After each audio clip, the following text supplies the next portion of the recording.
감사합니다. 이 성탄의 기쁨, 이 아침 얼마나 행복한지요. 온 세상이, 전 세계가 정말 예수님 태어나신 이 복된 날을 기뻐하며 즐거워하고 있다는 사실이에요. 여러분, 전 세계가 이렇게 기뻐하고 있는 이유가 무엇일까요? 왜 전 세계가 이처럼 기뻐할까요? 오늘 우리가 읽은 성경 말씀을 보니까요, 10절 말씀을 보니까 천사가 양을 치던 목자들에게 이렇게 말합니다. 보라, 내가 온 백성에게 미칠 큰 기쁨의 좋은 소식을 너희에게 전하노라. 천사가 목자들에게 찾아와 전해준 말이에요. 예수님의 탄생이 온 백성들에게 미칠 큰 기쁨의 좋은 소식이다라는 거죠. 그래서요, 전 세계 사람들은 기뻐하며 즐거워하고 있는 거예요. 그렇다면 왜 예수님의 탄생이 온 백성에게 미칠 큰 기쁨의 좋은 소식일까요? 잘 보시면 아시겠지만 여러분, 중국에서도 축제예요. 인도에서도 축제예요. 하나님을 믿지 않은데, 예수님을 믿고 있지 않음에도 불구하고 전 세계가 축제의 물결 속에 있어요. 왜 그럴까? 예수님의 탄생이 큰 기쁨인 그 이유는 뭐냐면 인간의 죄를 해결하여 주시기 위한 하나님의 구원의 시작이 바로 예수님의 탄생이기 때문에 그래요. 여러분, 인간에게 있어서 가장 큰 근본적인 문제가 무엇일까요? 경제적인 가난, 육신의 연약함, 관계의 어려움, 지식의 결핍, 이런 게 문제가 아니에요. 여러분, 인간에게 있어서 가장 큰 문제는 바로 뭐냐? 그건 바로 죄입니다. 이 죄가 하나님과 인간 사이의 관계의 단절을 가지고 왔어요. 원래 인간은 하나님께서 인간을 지으셨을 때에는 하나님과 인간이 교제하며 살도록 지어져 있는데, 이 죄로 말미암아 하나님과 인간 사이에 단절이 이루어지게 된 겁니다. 그러다 보니 인간들은 어떻게 돼요? 하나님과 교제할 때는 하나님이 주시는 지혜와 풍성함의 은혜를 따라 이 세상을 살아갈 수 있었는데, 이 죄로 말미암아 인간과 하나님 사이에 단절이 이루어지니 하나님께서 주시는 지혜와 은혜와 능력을 누리며 살지 못하게 된 거죠. 그 결과 인간들은 자신이 가지고 있는 힘과 지혜와 능력으로 이 세상을 살고자 합니다. 수많은 선택의 상황 속에서 자신이 무언가를 가지고 선택하죠. 그러다 보니 늘 염려 속에 살아가는 거예요. 나의 이 선택이 잘못되면 어떡하지? 라는 불안 속에 살아가는 거예요. 두려움, 그리고 수치심, 그리고 이 죄의 죽음의 문제 앞에 늘 불안해하며 살아가는 것. 이게 바로 이 세상을 살아가는 인간들의 모습입니다. 그런데요, 예수님의 탄생은 이런 죄의 문제를 완벽하게 해결해 주신 사건이라는 거예요. 여러분, 죄로 인해 하나님과 단절되어 있던 인간의 관계가 다시 화목하게 회복되었어요. 다시 하나님께서 주시는 은혜의 풍성함과 지혜와 권능을 따라 이 세상을 살 수 있게 된 것입니다. 그래서요, 오늘 우리가 읽은 11절 말씀에 보니까요, 오늘 다윗의 동네에 구주가 나셨으니 라고 말씀하고 있어요. 그럼 구주라고 하는 이 표현은 단순히 우리를 향한 조언자, 위로자를 말하는 게 아닙니다. 우리를 죄악 가운데서 건져주신 분이란 뜻이에요. 죄와 사망에서 건져주신 분, 그분이 태어나셨다라는 겁니다. 그러니 이 예수님의 탄생의 소식이야말로 온 세상에 미칠 큰 기쁨의 좋은 소식인 거예요. 여러분, 믿으시나요? 네. 아멘이에요. 또 예수님의 탄생이 큰 기쁨의 좋은 소식인 이유는 뭐냐면, 하나님과의 단절을 회복시켜 주시기 위해서 오셨는데, 예수님은 너희가 이 죄의 문제를 해결하기 위해서 이런 삶을 살아야 돼 라고 어떤 조건을 제시하기 위해서 오신 분이 아니라는 거예요. 우리에게 무언가를 너희가 반드시 해야 돼 라고 명령하기 위해 오신 분이 아니라, 구원을 위한 어떤 요구나 조건이 아니라 은혜와 선물로 구원을 주시기 위해 오셨어요. 그래서 큰 기쁨의 좋은 소식인 거예요. 여러분, 사실 우리는 착하게 살면, 도덕적으로 열심히 살면 내가 나의 죄의 문제를 해결할 수 있을 거라고 생각하지만 절대 해결할 수 없습니다. 우리가 저지른 죄의 값이 너무나도 크기 때문에 우리의 힘으로는 해결할 수 없는 거죠. 그래서 하나님이신 그분이 인간의 몸을 입고 예수님이 되어 이 땅에 오신 거예요. 그 예수님의 탄생이야말로 우리가 노력하지 않고 그저 주시는 하나님의 은혜의 선물로 우리가 구원을 받게 된 것입니다. 그래서 예수님의 탄생이 뭐냐? 큰 기쁨의 좋은 소식인 거예요. 근데 이 놀라운 구원의 소식은요, 단순하게 저 유대 땅 베들레헴만 기쁨의 소식이 아니었어요. 온 백성에게 미칠 좋은 소식이었다는 거죠. 왕이나 제사장이나 어떤 특정 계층에게만 좋은 소식이 아니에요. 가난한 사람이든 병든 사람이든 큰 죄를 지은 죄인이든 사람 대접 받지 못한 사람이든 이방인이든 누구나 다 구원을 받을 수 있게 되었다라는 거예요. 누구나 다요. 얼마나 좋아요. 내가 나의 삶을 되돌아볼 때 그렇게 깨끗하지 못하고 그렇게 완벽하지 못한데 그럼에도 불구하고 예수님은 나에게 구원을 주시기 위해 오셨다라는 거예요. 근데 유대 땅, 저 예루살렘 사람들뿐만 아니라 온 세상에 있는 모든 사람들에게 구원을 주시기 위해 오셨다라는 거죠. 그래서 예수님의 탄생은 온 인류 가운데에 기쁨의 큰 소식이 되는 거예요. 그래서 세상 사람들은요, 막 성탄절이 되면 기뻐하고 즐거워해요. 마치 그날이 어떤 특별한 날이라고 하는 것은 느끼는 것 같아요. 그런데 우리는 알아야 됩니다. 왜 우리가 이 성탄절에 기뻐해야 되는가? 어제 하준이가 저에게 물어봤어요. 아니 아빠, 꼭 이렇게 성탄절을 이렇게 준비해야 돼? 귀찮게? 뭐 약간 이런 식으로 말을 하는 거예요. 그래서 제가 그랬죠. 그럼 이제부터 너의 생일 파티는 이제 하지 말자. 어차피 돈 들고 귀찮은 일이니까 하지 말자. 여러분, 하준이가 이런 질문을 한 이유는 뭘까요? 자신의 생일이 소중한 줄은 알아요. 그런데 자신의 영혼의 문제를 해결해 주신 그 예수님의 탄생의 그 가치, 예수님께서 구원을 이루시기 위한 그분의 희생의 대가는 모르는 거예요. 그래서 이 성탄절을 어떻게 보내야 되는지 모르는 거죠. 여러분, 우리가 정직하게 살았고 높은 주의를 얻었기 때문에 주님께서 우리를 구원하러 오신 것이 아니에요. 우리의 힘으로 해결할 수 없는 그 죄의 문제를 안타까워하시며 우리를 구원하시기 위해 창조주가 이 피조세계 안으로 들어오셨어요. 그런데요, 어떤 모습으로 오셨느냐? 가장 천하고 가장 연약한 자의 모습으로 오셨다라는 거죠. 이 예수님이 오시지 않았다면 우리는 하나님과 교제할 수 없었어요. 여전히 죄의 벽에 가려져서 하나님이 누구인지 인식하지 못한 채 여전히 죄의 굴레 속에 살아갈 수밖에 없는 존재가 우리 인간이었습니다. 그런데 그 예수님이 오신 거예요. 여러분, 상상해 보세요. 내가 하나님과 소통하지 못한다고 상상해 보세요. 얼마나 답답하겠습니까? 얼마나 불안하겠습니까? 이 험한 세상을 온전히 나의 지식과 나의 판단만 가지고 결정하며 살아가야 되는데, 나를 넘어뜨리려고 하는 수많은 원수들의 공격이 있는데 여러분, 얼마나 불안하겠어요. 그런데 나를 구원하신 그 예수님께서 오셔서 나로 하여금 하나님과 소통하며 교제하며 살게 하셨고 하나님의 능력을 공급받아 이 땅을 살게 하셨으니 이것처럼 귀한 일이 또 어디에 있겠습니까? 그래서 우리 모두에게 이 성탄은 기쁨의 소식인 것이지요.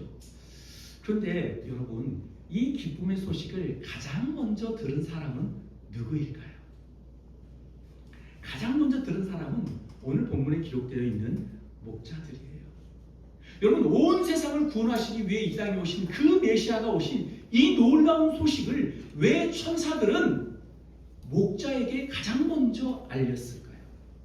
여러분, 이 세상을 구원하기 위해 오신 예수님, 이 예수님이 어떤 모습으로 오셨죠? 우리 성경을 통해 너무나도 잘 알고 있습니다. 예수님은 화려한 왕궁의 왕으로 오지 않으셨어요. 12절 말씀에 보니까요, 강보에 쌓여 구유에 누워있는 아기의 모습으로 오셨다라고 성경은 이야기하고 있죠. 여러분, 강보는요, 당시에 가난한 사람들이 이렇게 값싼 배조각을 말하는 거예요. 값싼 배로 예수님을 쌌다라는 거예요. 그리고 구유는 뭡니까? 소나 말에 뭐예요? 먹이를 담는 여물통이에요. 그러니까 그 냄새나는 그 마구간에 그 초라한, 여러분, 뭐예요? 구유에서 태어나셨다라는 거예요. 아니, 세상을 구원하실 이 왕께서 어떻게 이렇게 낮고 천한 자의 모습으로 오실 수 있냐라는 거예요. 천사들의 말에 따르면요, 이것이 바로 구원자로 오시는 분의 표적이다라고 말씀하고 있습니다. 여러분, 세상을 구원하시겠다고 하신 그 예수님께서 왜 이처럼 가난하고 초라하고 연약한 자의 모습으로 오셨을까요?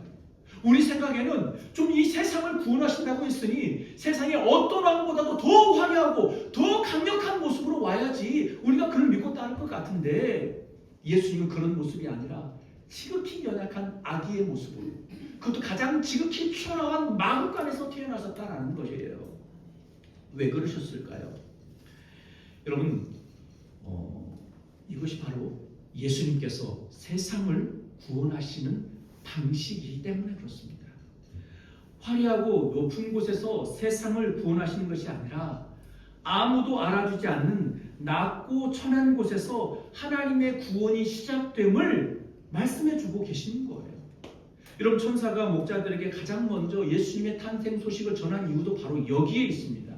당시의 목자들은 세리나 창기들처럼 무시당하는 사람들이었어요. 사람 대접받지 못하는 사람들, 그게 바로 목자들이었습니다.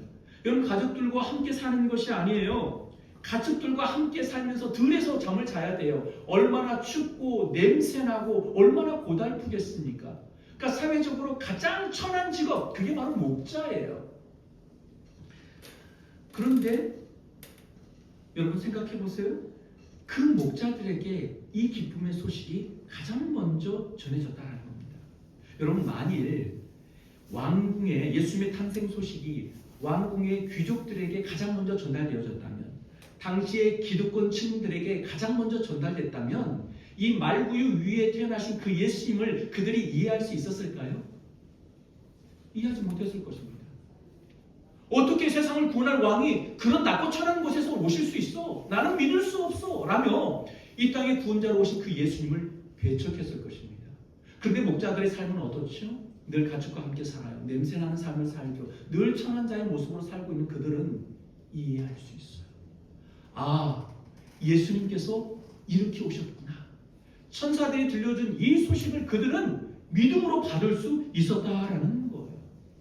근데 여러분, 이 말씀은요, 사실 우리에게도 적용되는 말씀입니다. 우리는 대리교회를 보내면서 예수님이 오심을 기다리며 살아왔지요. 또 우리는 늘 예수님을 기다리며 살아가고 있습니다. 그런데 여러분, 우리가요, 예수님이 내 인생 가운데 찾아오기를 간절히 소망하며 살아가는데 예수님이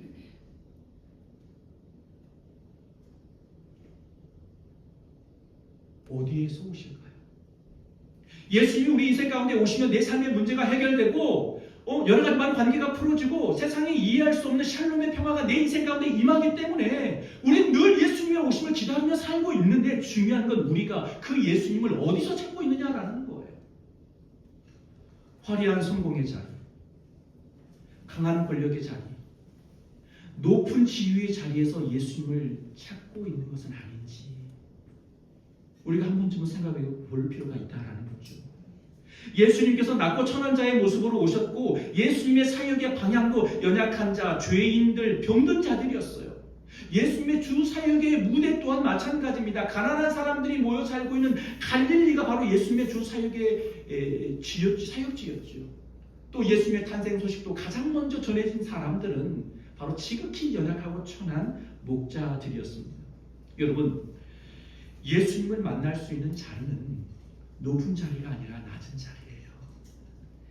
교만을 내세우는 자리가 아니라 겸손의 자리입니다.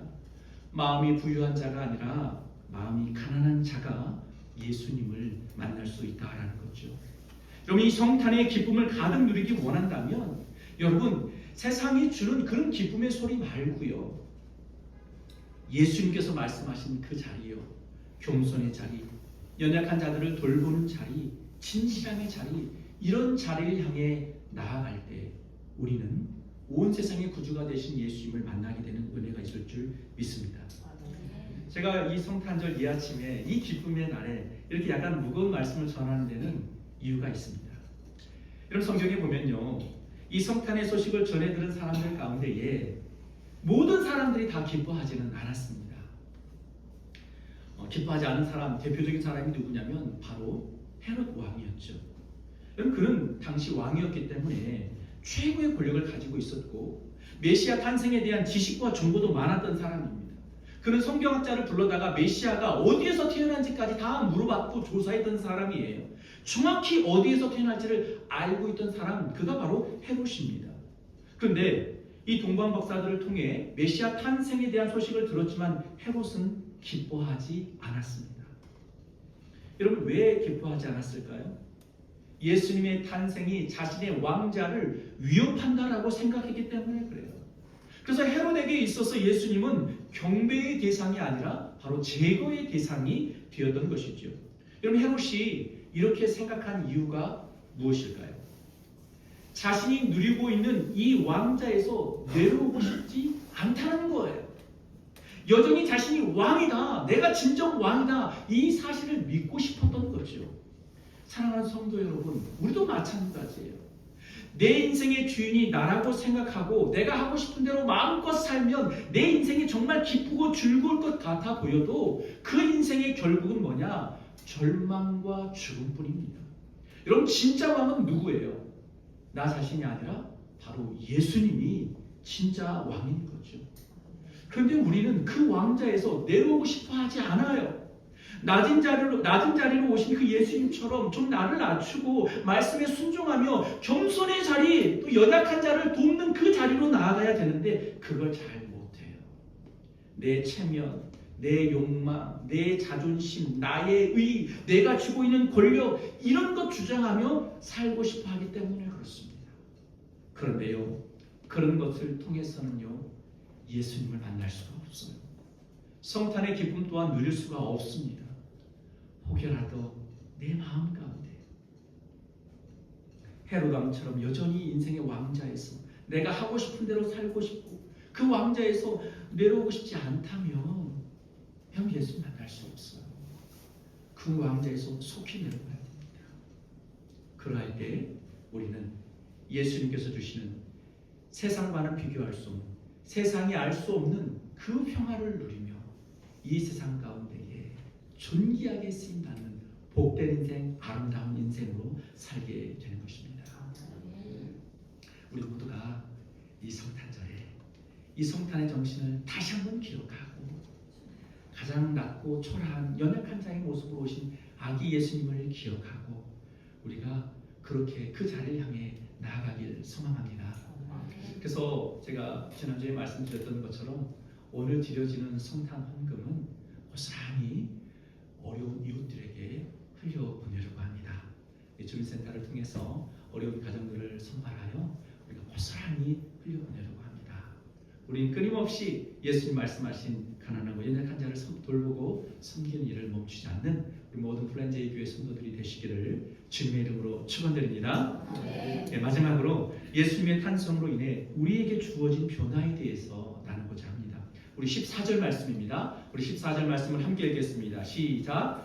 지극히 높은 곳에서는 하나님께 영광이요 땅에서는 하나님이 기뻐하신 사람들 중에 평화로다 하니라. 아멘. 천사들은 예수님의 탄생을 통해 이 세상 가운데 어떤 일이 이루어졌는가를 찬송하고 있는 거죠. 지극히 높은 곳에서는 하나님께 영광이고요, 땅에서는 하나님이 기뻐하신 사람들 중에 평화로다. 이 말씀은 하나님의 영광이 회복될 때 인간에게 참된 평화가 주어지게 된다라는 말씀이에요. 다시 말해서 이 성탄의 목적은 인간들에게 단순한 행복이나 위로를 주시기 위해서 예수님이 오신 것이 아니라 잃어버렸던 하나님의 영광을 회복하기 위해 이루어진 사건이다라는 겁니다. 죄로 인해 인간이 무너지고 하나님의 영광이 세상 가운데 가려졌습니다. 그런데 예수님의 탄생으로 인해 하나님께서 인간의 역사 안으로 들어오심으로 인해 잃어버렸던 하나님의 영광이 다시 드러나게 된 거예요. 그 결과 땅에서는 인간들에게 샬롬의 평화가 임하게 된 것입니다. 제가 이 샬롬에 대해서 말씀을 나눴죠. 여러분, 이 샬롬의 평화는 단순히 전쟁이 없는 상태, 마음이 안정된 상태, 이런 평화가 아니라고 했어요. 하나님과 원수되었던 관계가 회복될 때 주어지는 평화라고 했습니다. 그래서 상황이 달라지거나 문제가 해결되지 않아도 여전히 하나님과의 온전한 관계로 인해 주어진 이 평안이 우리 가운데 주어지게 된다고 했죠. 그래서 상황이 달라지지 않아도 여전히 문제가 나를 압박해도 이 하나님과의 관계가 온전하게 회복되어 있으면 우리는 흔들리지 않고 이 평화를 누리며 살 수 있다고 했습니다. 그런데 이 평화가 어떻게 해서 주어졌다고요? 바로 예수님의 탄생을 통해 주어지게 되었다라는 것입니다. 여러분 지금 우리가 이와 같은 평화를 누릴 수 있는 그 이유가 무엇이냐? 바로 예수님의 탄생이에요. 여러분 기억하셔야 돼요. 내가 왜 이 세상에서 이런 평화를 누리며 살 수 있을까? 나의 노력이 아니에요. 하나님께서 주시는 샬롬의 평화입니다. 그러므로 우리 모두가 이 성탄의 아침에 이 성탄의 평화가 우리의 인생 가운데, 우리의 가정 가운데, 우리의 직장 가운데, 나의 삶의 터전 가운데 임하게 되기를 주님의 이름으로 축원드립니다. 함께 기도하겠습니다.